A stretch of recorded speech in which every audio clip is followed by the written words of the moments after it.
Okay. Okay. Hi, Carol. How are you? Hi. I'm all right, actually. Yes. How are you doing? Yeah. I'm fine. Angie's just taken Jenny round the corner, so that's quite nice.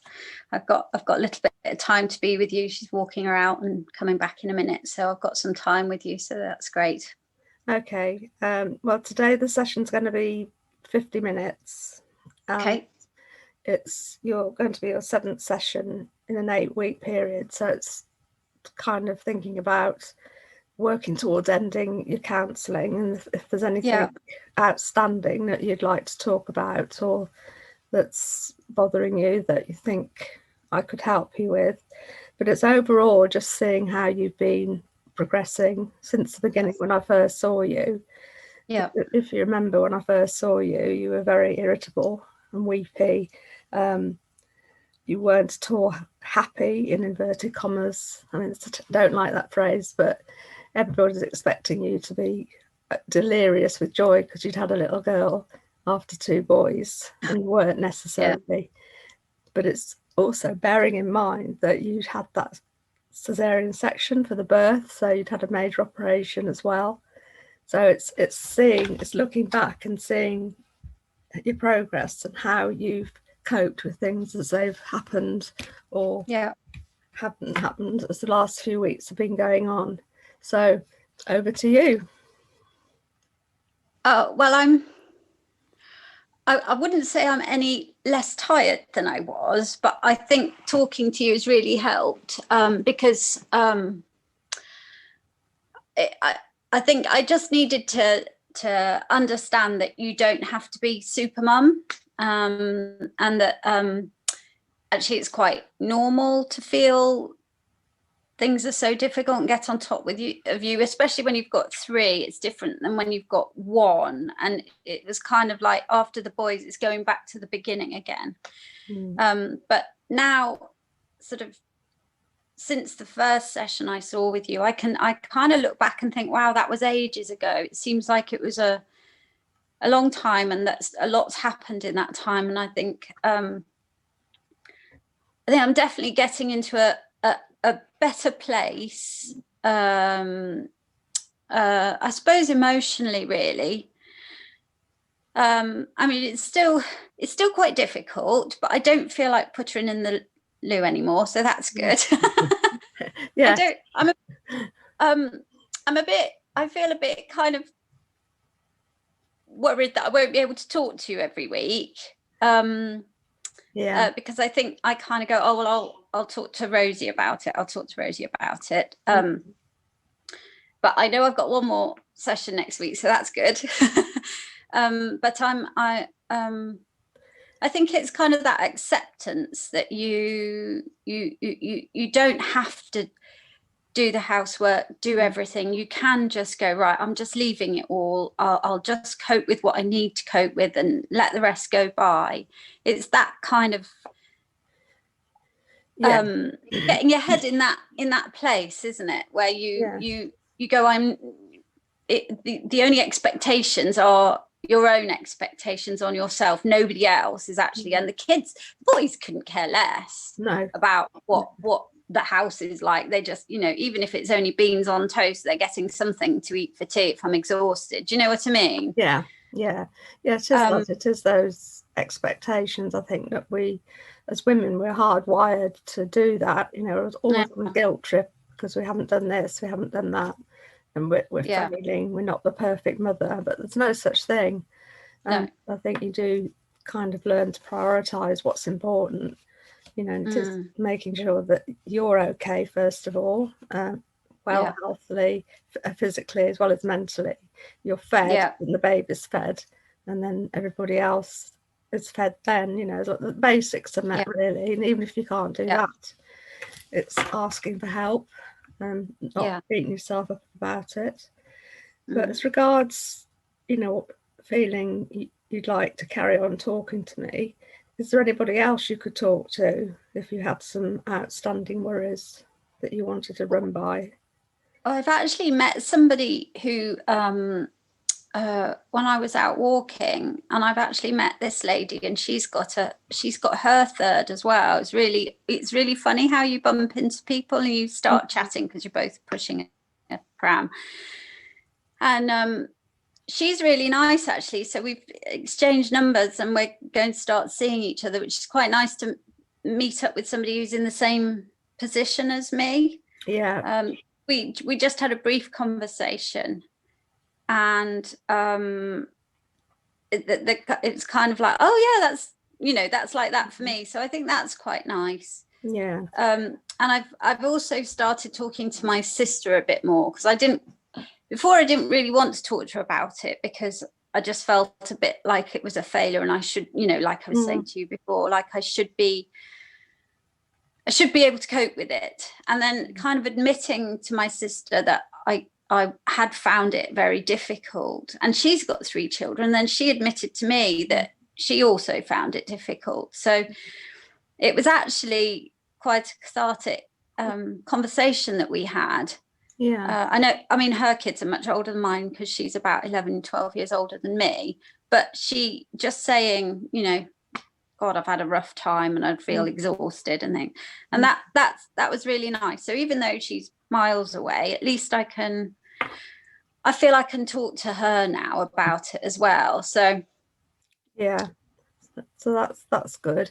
And there's something about it's quite daunting coming to the end of a few counselling sessions, because you have we built up a relationship, a therapeutic relationship, and any relationship, when it ends, is almost like a bereavement, if you like. It's an ending, and it's coping with that, and all the changes that will bring.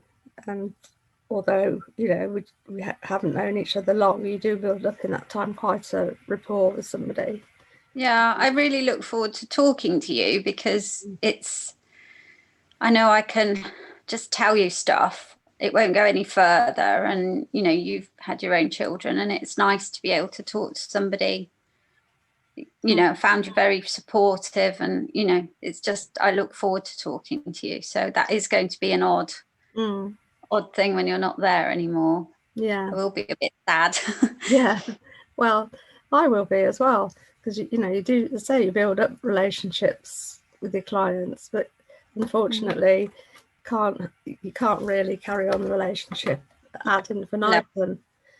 Not with the NHS restrictions. No, I know. If I was a private practitioner, maybe it would be different. So that's always an option, but that's we won't talk about that today. But it's good. The positives is that you built up this relationship with your sister. Now, isn't it? Because you need your family, and if she can be supportive and non-judgmental, that's fantastic. Fantastic. Yeah, it's quite interesting, because I didn't think she would be. I thought I don't know, because she outwardly always seemed to be, I know I was a lot younger then, I wasn't having any children, but she always seemed to be really strong and really capable, and this, that, and the other. And then when I started talking to her about how I felt, I realized that actually it's been just the same for her, and that actually our experiences of our third children were actually very similar.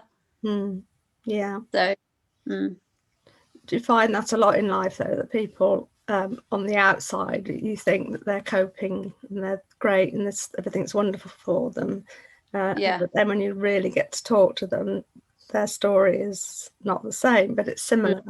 But we kind of measure ourselves up against other people, I think, and think, well, they look like they're coping okay and everything's okay, so why aren't I doing it?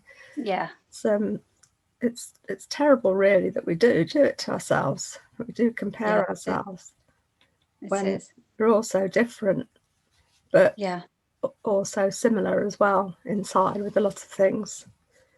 So how's baby overall? How's baby feeling? She's feeling a bit pessimistic. She's still quite, I call her Mrs. Shouty, because she doesn't settle particularly well. She still doesn't settle. And I think I mean, she's perfectly all right. There's nothing wrong with her. She's just she's a cry baby, as I think she is. And I think she's feeding well, and she's pooping, and her nappies are normal, and she's getting plenty of milk, even though I'm still feeding her myself. So I know physically she's absolutely fine.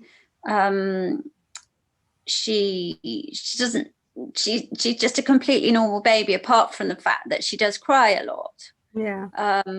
And so, you just kind of start to do things like, instead of I strap her into my carrier and I cook the tea. Yeah. Or I lay the table, or I do, you know what I mean? Or I have her in the bouncy chair and I put her in the kitchen right next to me. And I suppose it's finding different coping strategies so that she's not on her own. I mean, maybe she feels a bit insecure. You just don't know, do you? Although, she's picked up and looked after all the time. And so I know she's all right. And instead of just letting her cry, I've just started picking her up. Mm. I mean, I don't let her cry, but I'm right there, because when she cries, I get quite stressed. Yeah. So I just thought, right, I'm not going to I just won't let her cry. So as soon as she starts crying, I'll just pick her up. Yeah. Or I'll pop out, or even if I just go out the house and I put her in the chair and just walk around, so I'm not carrying her all the time. No. And actually kind of making that decision to go, right, I'm not going to leave her. I'm going to pick her up. I'm going to comfort her all the time. Although it might not be, textbook and you shouldn't do it, or what you should or shouldn't do. I do actually find it helps me, because I find the crying stressful. Yeah. And I'm pretty sure it's just a phase that she's going through, and I just keep going, because she's all right. She's putting on weight. She's doing all the things she should do.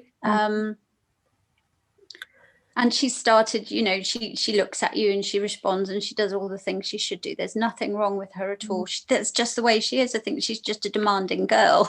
Yeah, probably. To think what she'll be like when she's 16. But she's, I think that's just the way she is. So I've just got to just think about her differently than I did with the boys, because I could put them in the thing and they'd just go to sleep, and I could, you know what I mean? They were just so completely different.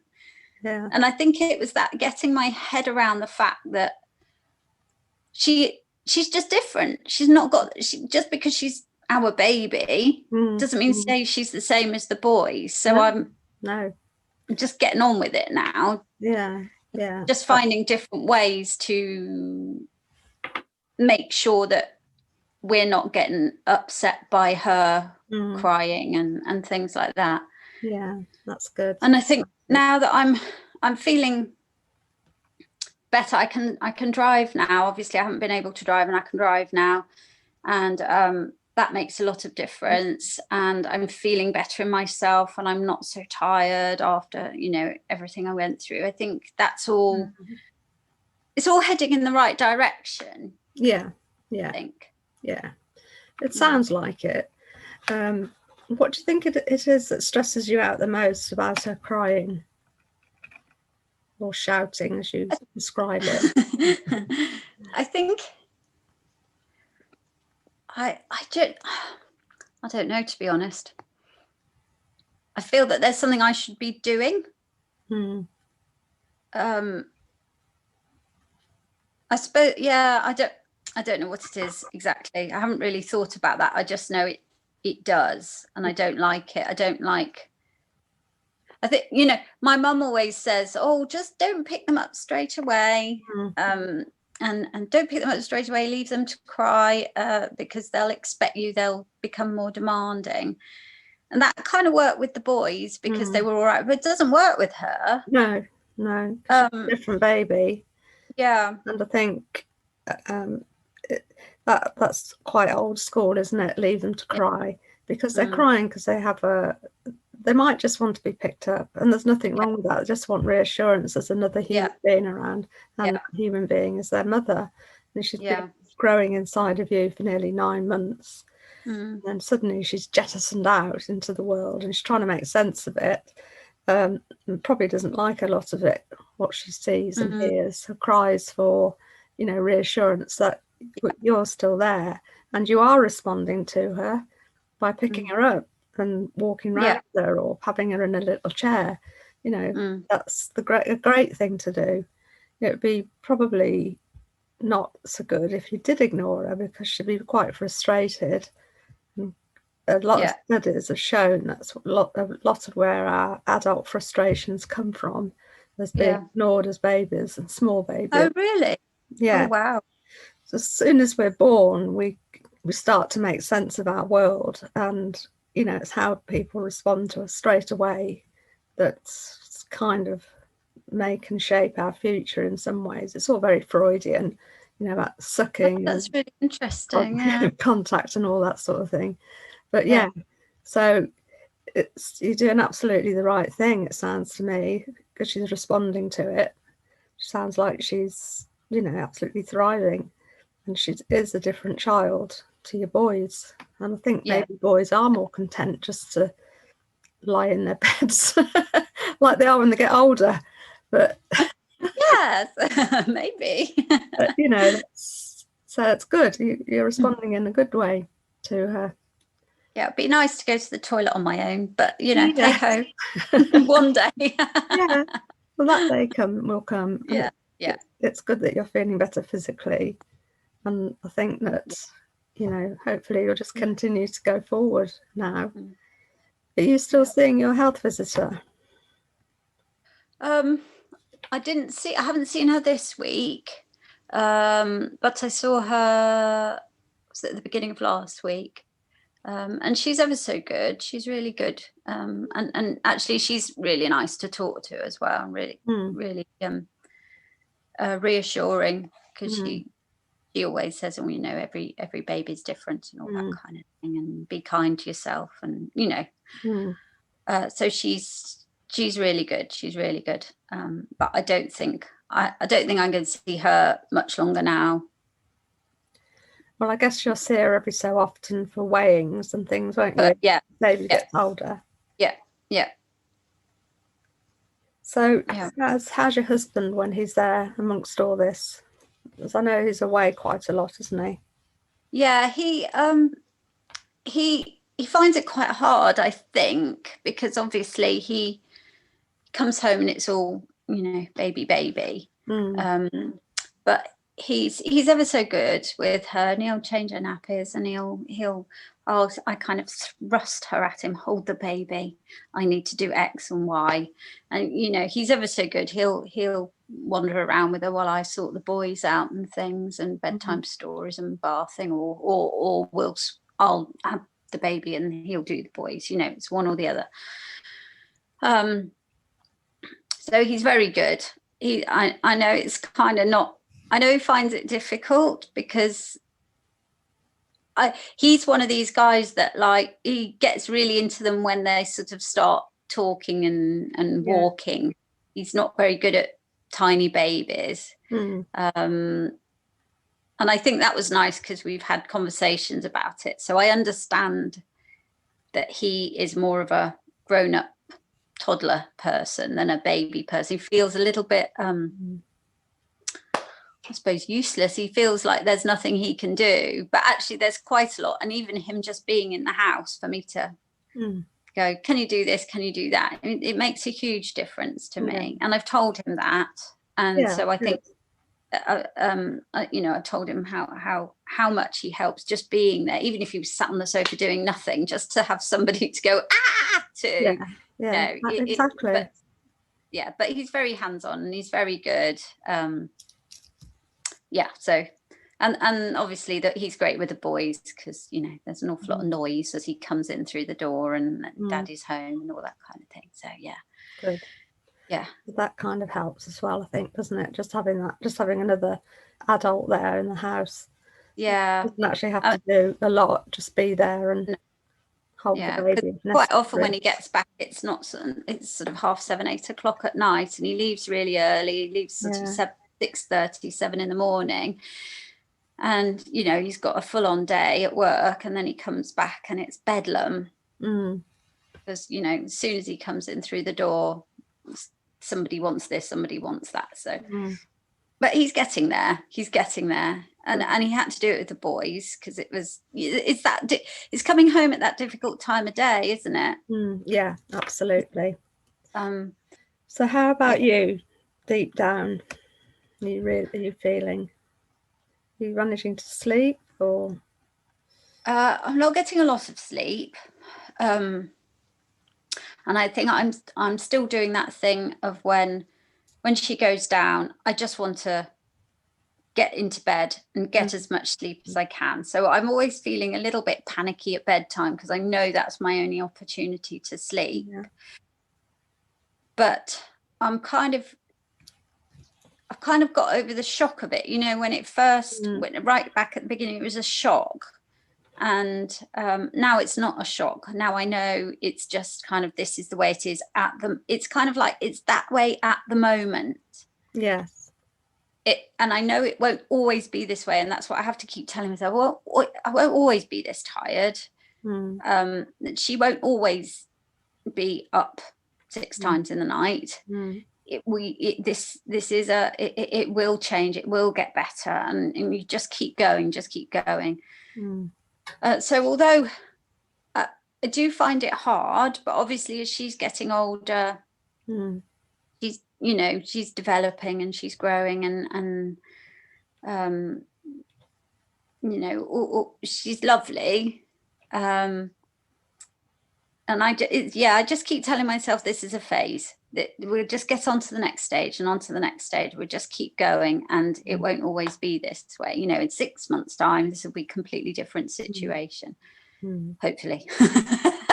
But, you know, I know with the boys that even as easy as they were, you know that because I've done it with them, it will be easier. Yeah. You know. Yeah, it will get easier. But in the meantime, are you managing to have a bit of time for yourself in between all this frenzy of feeding and looking after family? Angie's really good, my neighbour, and she, like today, I asked her if she wouldn't mind, because she's an older lady, and she's quite happy just to, you know, I'll pop her in the pram and she'll walk around for half an hour for me. So she's actually really good, but time wise, no, I don't really get, you know, that old cliche time to myself. I don't get that, but that's I don't feel as desperate and overwhelmed by it all as I did, so I can cope with that. And I think I've just come to it. It's like, it's accepting, isn't it? I'm now accepting the situation instead of fighting against it. I think that's the kind of thing. So I'm not, although I'm not really getting any time, and even if Angie does take her out for a walk, it's only half an hour, you know, and you can't do anything in half an hour apart from maybe go to the toilet, make yourself a cup of tea and stare into space for 10 minutes, and maybe that's enough. And then I actually find I'm waiting for her to come back. You start to wonder what are they doing? Oh, it's longer than half an hour. I hope and then when they come back, I'm really happy. And she might do it like once a week, but you start clock watching. So and if you can manage to recharge in those 10 minutes, then that's good. And like you say, as time goes on, you know, it will get a bit easier. You'll get different set of challenges, but it'll be easier in terms of this broken nights, you know, and that's the stuff that contributes to being depressed, not having enough sleep. And it is tricky, but the not sleeping, but it's almost like you get used to it in a way. and you can do quite a lot. And I do find when the boys are here, I found we'll sit and watch a film, and I'll have her on my knee, and I'll find I've just drifted off for like 2 minutes, and actually that might really help. I've even drifted off with Matthew sat on my knee, and you kind of think, oh, you kind of come to, and she's still in a chair and he's sitting on my knee and Charlie's right next to me, and you just kind of go, wow. So so I think I get maybe snippets, and around that sort of 4 o'clock, 3 o'clock in the afternoon, I sometimes get sort of a power nap in. So that's good. At least you can do that. Sort of just chill out for a few, even if it's like 10 minutes or so. Yeah. Your second wind then. Yeah. So are you crying as much, or feeling as irritable as you did? I'm not feeling as irritable. I do occasionally have a bit of a weep. You are allowed.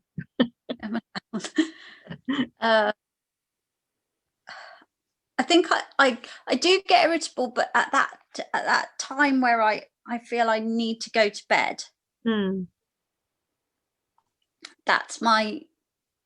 It's like, right, now I'm going to bed. Now I've got nobody talk to me. Nobody asked me to do anything. I don't want to love my husband. I don't want anything to do with anyone. I just need to go to bed. So I do get a bit stressy if somebody even rings me at sort of like 9 o'clock at night. I'm thinking, no, I can't talk to you, because I get really irritated by that, which is irrational. But anyway, why do you think it's irrational? Well, because people are being nice and they're ringing up and talking to me, and all I want to do is rush into bed and just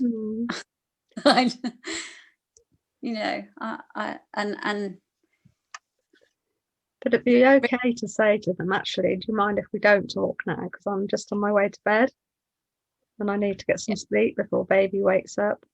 Yeah, that's true. Again, it goes back to that guilt feeling, I think. Does it not? That, you think that, they are phoning up because they want to find out how you are, but at that moment in time you're tired and you need to go to bed. And it's not impolite to say to them, actually, I am actually exhausted. I've been up since goodness knows when and how many times in the night. I need to sleep now. And I'm sure they do understand. And it's, if they don't understand, well, that's their problem and not yours. So your priority is yourself and keeping yourself healthy as much as you can, because it's still early days. And it's not wrong to feel, that you don't want to speak to anybody then. And if you don't want to speak to them, I know hubby's not there all the time, but you could just have a quick word with them and say, well, actually, I'm going to bed. I'm sorry, but I'm tired. You don't even have to say I'm sorry. You don't have to apologise for that. So yeah, that's true. That is true. Because they know I've got a baby, so exactly, that's what I'm saying. They should be thinking about that. But I think, like you say, they're well-meaning. They want to find out how you're getting on. But you could suggest the time that they could possibly phone that would be better for you, or you could phone them. But I guess they've got their own agenda as well. But it's sort of kind of working together, isn't it, to find out an ideal time. Yeah. But I understand that. I get that feeling that when you're going to bed, you have to go there and get in there, because you're absolutely at the end of your tether. And that's where you're going to get yourself recharged, ready for the next 24 hours. Yeah. It is 24 hours virtually, isn't it, with the baby? Yeah. Up and down in the night, that sort of thing. Yeah. And again, it's not always going to be like that. So hopefully your friends will understand that. And if they're real friends, they will. Yeah. Yeah. Yeah. Can't be all things to all people. No, you can't. And actually you do kind of find out who your friends are, because they're the ones that are actually interested in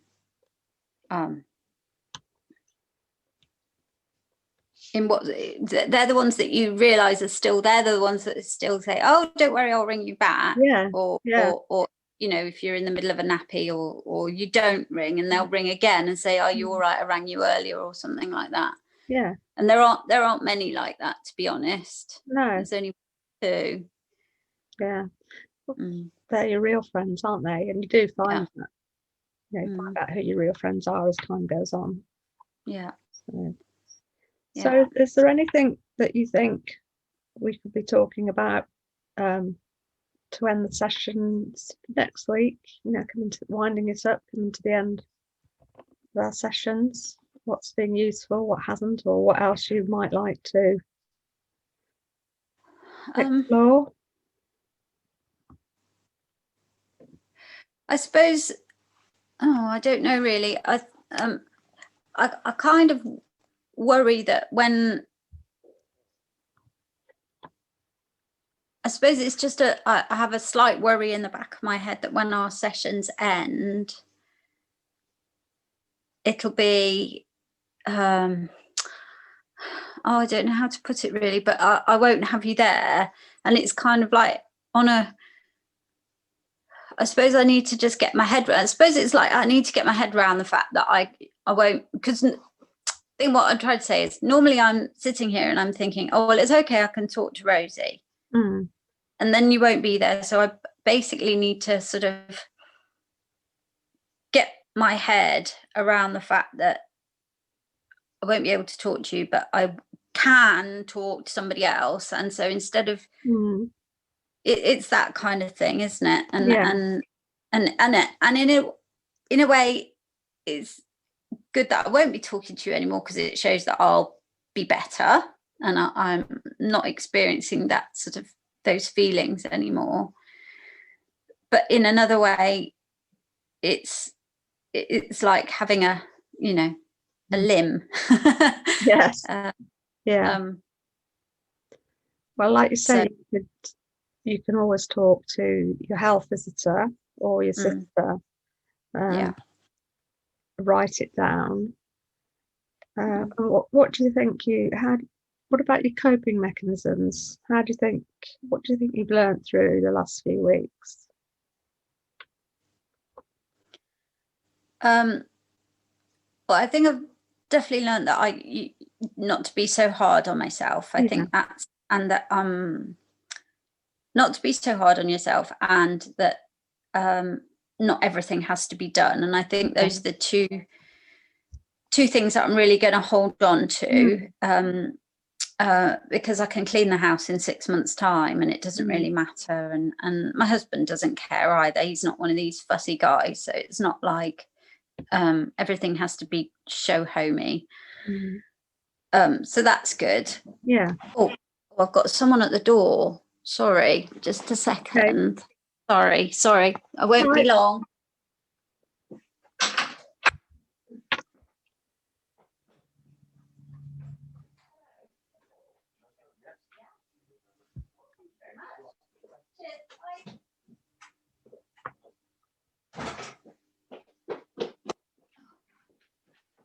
Oh, sorry, Rosie. Okay, it's Christmas. Christmas! Had a Christmas present. Don't know what that was. That's exciting. I hope it's for me.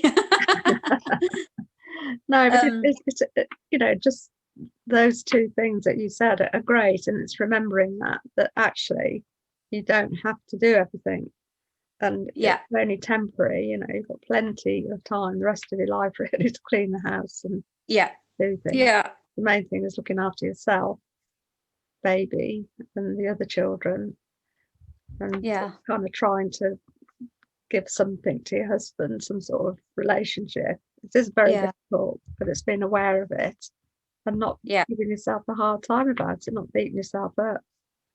So I don't know, I suppose you could write it down somewhere to just remind yourself that those are the things that have helped you, or try and think of anything else that's really helped you.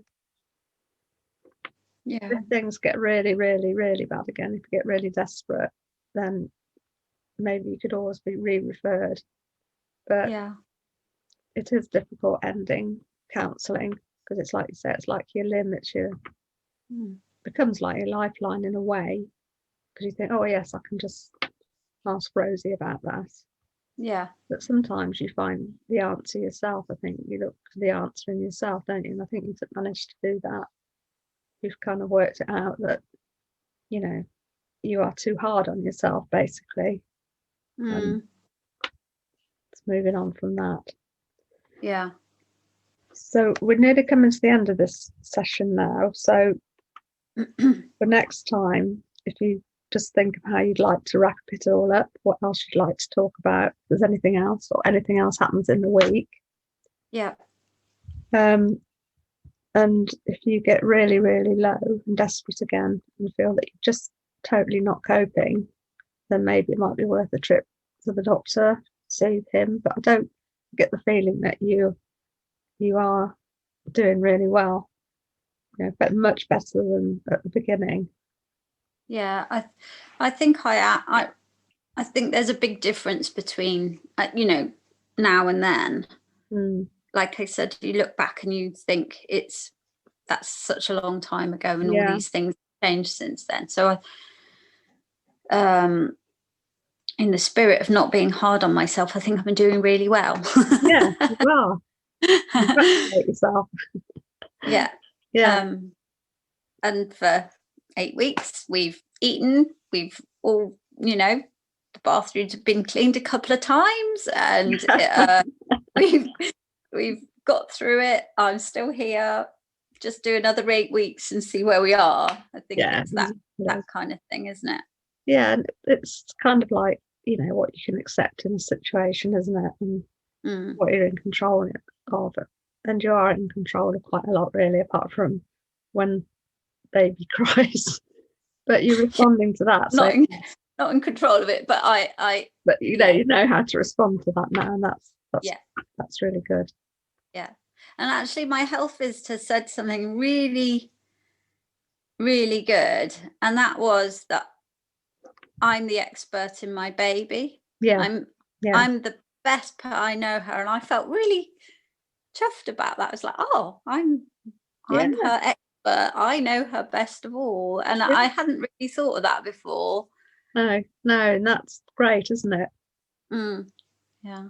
It kind of turns it round on its head, I think. Yeah. Positive feedback. Yeah, definitely. Yep. Okay, is there anything else you want to ask me or talked about? No, I'm all right, actually. Good. Thank you, Rose. All right. Well, I'll see you next week. Same time. All right. Lovely. Thank you very much. Take care. Bye. Bye. Bye. Bye. Bye. Ooh.